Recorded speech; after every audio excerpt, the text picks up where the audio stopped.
Well, a very good morning to you. This is Friday, January 14th, 2022. I'm Andy Johnson. Welcome to it. We're just getting started with today's edition of AM Prime. We'll tell you what's coming down the pike. We'll be talking with Dr. Petronella Manning Allen. She's, of course, a sister of the late Prime Minister Patrick Manning. She had a scary experience.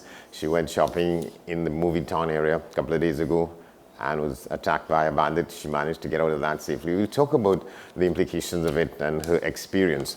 Also, this morning we hear from Mr. Randy Glasgow, one of the major cultural producers in the country, on the issue still surrounding whether or not we're going to have a carnival. He's raised a lot of questions. We'll get to some of them with him. We'll be talking with a preacher, Pastor Balkaran from the Point Fortin area, about something we want to call COVID and the churches. Those things and more, including the staples. We'll take you around the region. We'll tell you to watch this, and we'll tell you what that is, and we'll look at the numbers regarding COVID-19. But right now, with us, our friend,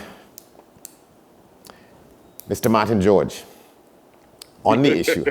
Hi. Good morning to you, Andy, and good morning to your viewers on WESN, the Content Capital, and good morning, Trinidad and Tobago. Good to see you. So we're talking about, you have some issues concerning the attempt to implement a vaccine mandate without legislation. I want to say that is a welcome departure from the discussion, because we are told that there is legislation. I've been reporting on a report that I got from this organization this unit called the IRAC, the Industrial Relations Advisory Committee, and they have spelled out the case for it. They're making a case for mandatory vaccine, but they say it cannot happen in the absence of proper legislation. So thanks for bringing that to the nation's attention at this point. Go ahead. Yes, well, I mean, Andy, it appears to be that this is a classic case of maybe the government talking before thinking this through properly. You know, because you ask yourself, why would you make an announcement and give a fixed start date when clearly you were not ready with the legislation? I mean, I don't know if you have seen any, but I know for myself, I have not seen any draft bill or draft of the proposed legislation. I've not seen anything put out for public comment or scrutiny.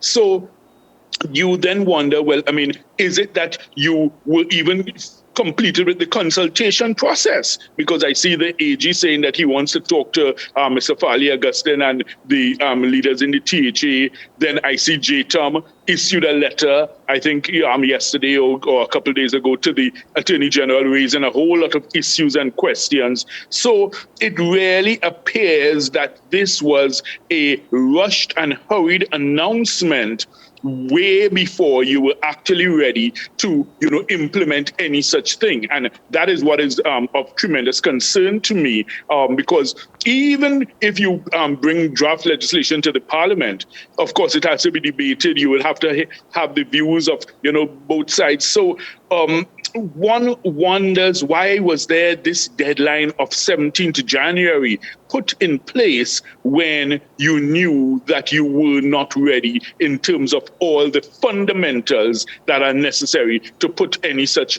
mandate in place? Yeah, and I'm saying that is the thesis of the report that I've read and reported on from this committee. The report went to the Minister of Labour, as it should have, and one wants to know what transpired between then and now. The report was completed in July 2021. And weeks ago, Senior Counsel Martin Daly was raising that issue. He said that he was concerned that he was not seeing or hearing anything about legislation to get this matter sort of over the line.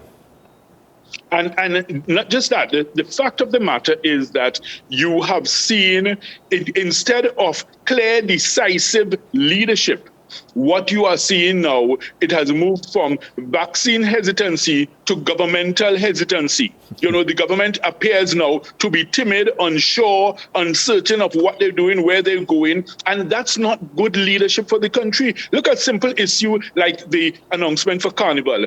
Just come out and say there will be no carnival. We all know that. If the government is afraid to say it, Martin George, I am saying it this morning on your show, Andy, there will be no carnival before Ash Wednesday this year. Right. Let's face the reality. Why is the government afraid to say these things when it's clear what is the reality?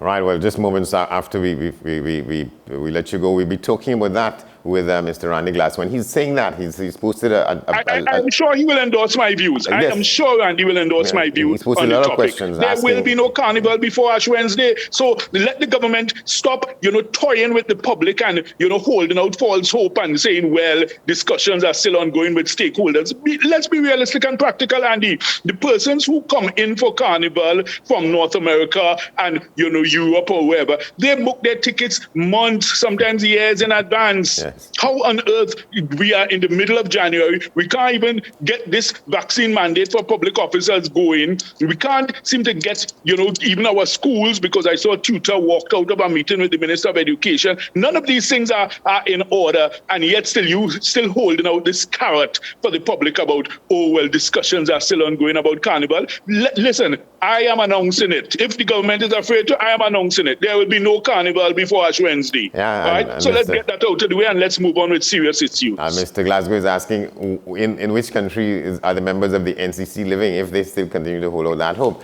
But no, but he's asking a good question. Yeah, on top of that, we have the minister under whose portfolio Carnival comes, the Minister of Culture and the Arts and so on. Randall. Yeah. I'm doing a commentary on that at the end of this program this morning, saying that he's saying to the population, well, we will hear something soon. Well, who is the we? If you were not part of who the people who to make the statement are, we will hear something. Well, from who then? If you're not on top of what is happening. They're all ducking and trying to avoid the issue. They're all ducking and trying to avoid the issue, rather than just coming out and facing it. So I am saying it, and I'm sure Randy Glasgow will repeat it this morning. So let the nation know. Martin George said it first. Randy Glasgow has endorsed it, that there will be no carnival before Ash Wednesday this year. All right, so let's come back on the question of the legislation. And so in the last few days, the Attorney General was saying that, at least reported that he was saying this, that, January 17th has to be pushed back because they're not ready yet. Well, and I mean, the thing is, you knew that all of this would have been required. So, part of your leadership role, your governmental role, is that you plan things before making these types of announcements, especially something as contentious and hotly debated and hotly contested as this. So therefore, you knew you would be getting pushback from the unions. You knew you'd be getting pushback from the ordinary public servants. You knew you'd be getting some pushback from the THA. So therefore, make sure you put things in place as proper planning would require to ensure that you are able to deal with these things before they arise. We had a year and 9 months. And that's the point, Andy. That's the point. And I mean, it's not that I'm unsympathetic with the, difficult position that any government faces fighting this pandemic, because the pandemic is a moving target. And I understand that. And I fully recognize that no one government or no one leader has all the answers, or no one government could say, well, look, I've gotten it all right. I understand that.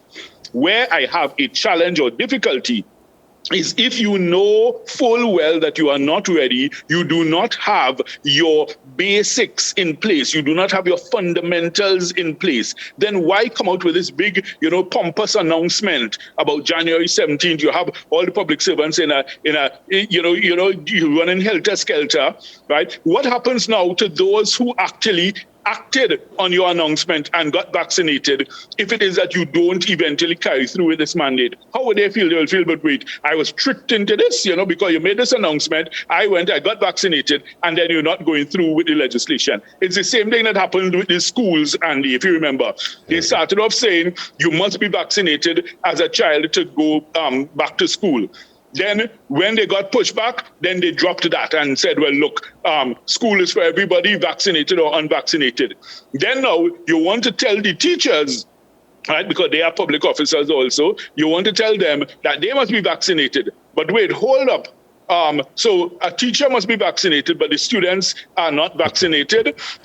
You think even in terms of the public service, Andy. So therefore, the public servants must be vaccinated, but the rest of the public who coming in there, who will far outnumber the public servants who are serving the people, those members of the public are not required to be vaccinated. So I mean, you really set up a dichotomy that is fraught with conflict and that you knew would end up in this type of scenario. And now you end up impaled on the horns of a dilemma. And, how do you climb down after you have been hoisted on your own petard? Right. So what do you make? How do you believe that the government's what effect this has had on the measured sympathy and support that the government has had on this issue? You think that has been whittled away, that has been beaten down because of this? The thing is, I think they are definitely squandering the goodwill and credit, because if you remember, Andy, in the early days, we were reported by, I think, either Cambridge or Oxford University as, having one of the best plans and, dealing with the pandemic so well, and it's been just a steady decline since then. In fact, now we are at the opposite end of the scale, it seems, when you look at the reports in terms of the number of deaths per capita. We seem to be right up there near the top. So, the fact of the matter is, while the nation has given the government its full support throughout this pandemic and will continue to do so, the fact of the matter is the government must act in a measured, responsible manner, rather than what appears to be knee-jerk reactions and, you're making grandiose announcements and then it just turns out to be all bluster because you knew that you were not ready with it. That's where I have a challenge and a difficulty, and that's where I will call them out repeatedly if they continue to do that, because that's not good for the nation. It's not good for leadership. It's not good for bolstering public confidence in your measures for fighting this pandemic. What do you make of Australia? They've been very clear. The minister just revoked today. He revoked Djokovic's visa again. He revoked it again. Yes. So, they are very clear in terms of how they are treating with issues such as this. Yeah.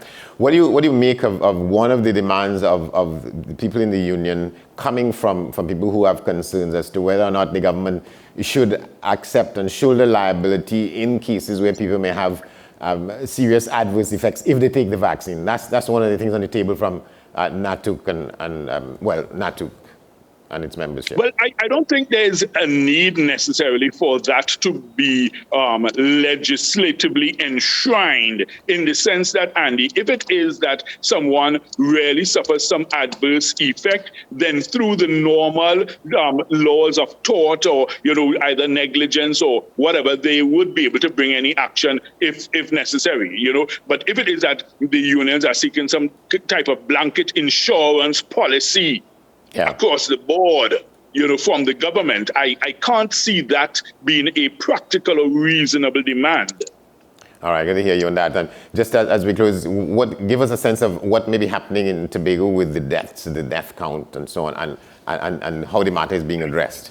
What's the sense of 200, and then if you look at it, Andy, for the population size and the total number of deaths, I think that Tobago is actually outstripping Trinidad in terms of deaths per capita. So therefore, if Trinidad and Tobago as a whole, is near the top, then Tobago has to be, as you'd say as a child, at the tippy top. Because having crossed 200 and given the small population size, it really appears that there is a crisis in Tobago as far as either treating persons who have succumbed to COVID, or maybe the numbers of persons who, are affected by the virus and who, contract it and therefore have to seek treatment thereafter. So, Andy, I've said from the start, and this is on record, I have said from the start, we have to find ways